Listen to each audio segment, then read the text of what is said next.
Kalau kita lihat dalam lembaran sejarah Islam, wabak ini bukan perkara baru yang berlaku dalam tamadun manusia. Antaranya tahun ke-8 Hijri pernah berlaku Ta'un Amwas pada Khalifah Umar Ibn Khattab. Kemudian pada tahun 1300 pernah berlaku di Timur Tengah yang dikenali sebagai Al-Mautul Aswad. Dan apabila kita rujuk kepada pandemik yang berlaku ini, soalan saya adalah, apa pendirian Islam kepada wabak penyakit berjangkit? Dan sekiranya pernah berlaku zaman Khalifah Islam, apa kaedah pemimpin Islam pada waktu itu untuk menangani wabak penyakit ini? Silakan Doktor. Bismillahirrahmanirrahim. Alhamdulillah wassalatu wassalamu ala Rasulillah.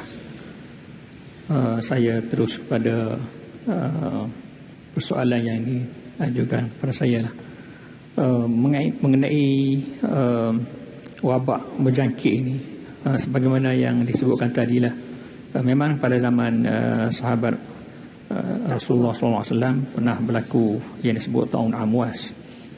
Mungkin daripada peristiwa ini boleh kita ambil satu pengajaran yang sangat bermanfaat untuk kita jadikan panduan dalam kes kita pada hari ini.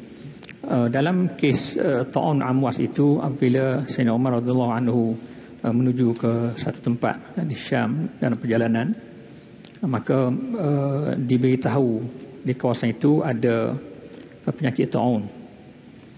Lalu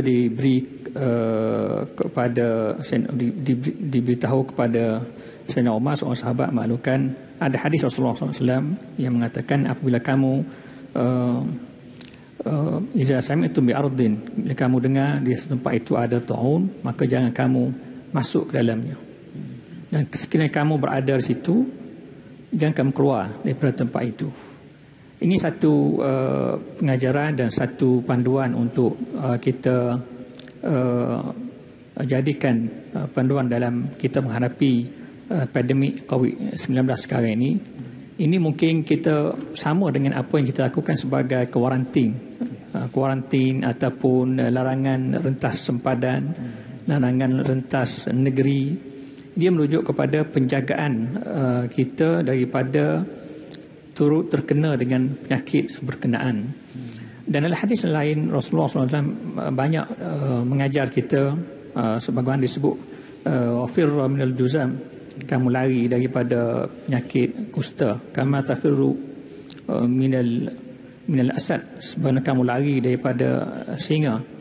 Jadi ini hadis-hadis yang merujukkan kepada kita, memang penyakit berjangkit ini perlu kita elakkan dengan cara tertentu. Seboleh mungkin kita jangan mendekati kawasan-kawasan dan tempat-tempat yang terkena wabak berkenaan. Dalam perkara ini, satu perkara yang boleh kita pelajari ialah Islam ini dia sangat menjaga tentang kesihatan umatnya. Dan penyakit berjangkit ini dia bukan penyakit yang biasa kita hadapi. Kalau penyakit sakit kepala, demam, sesama yang biasa kita hadapi dan berbentuk harian, itu kita boleh pergi ke klinik biasa, ambil ubat dan biasanya dia akan hilang, insya-Allah. Tapi penyakit berjangkit ini dia ada unsur lain, sebab dia boleh transfer penyakit itu kepada orang lain, dan orang lain akan turut sama terkena dengan sakit berkenaan, dan dia boleh pula merebak ke tempat lain. Jadi situasi ini perlu ditangani oleh kalau Sayyidina Umar pada masa itu ditangani dengan cara yang disebutkan tadilah. Kalau zaman sekarang ini, maka kita akan hadapinya dan tangani dengan cara yang boleh membawa kepada kita pisahkan daripada kita mendekati kawasan ataupun individu yang terkena dengan penyakit berkenaan. Jadi hal begini sebenarnya inilah anjuran Islam.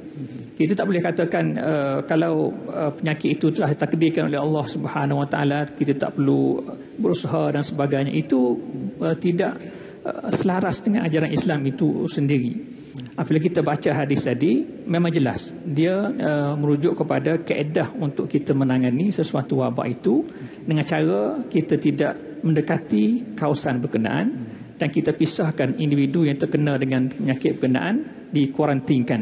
Yang inilah asas dalam penyakit berjangkit yang kita dapat pelajari daripada hadis-hadis Rasulullah SAW dan dapat kita pelajari daripada tindakan Sayyidina Umar radhiyallahu anhu tadi yang disebutkan.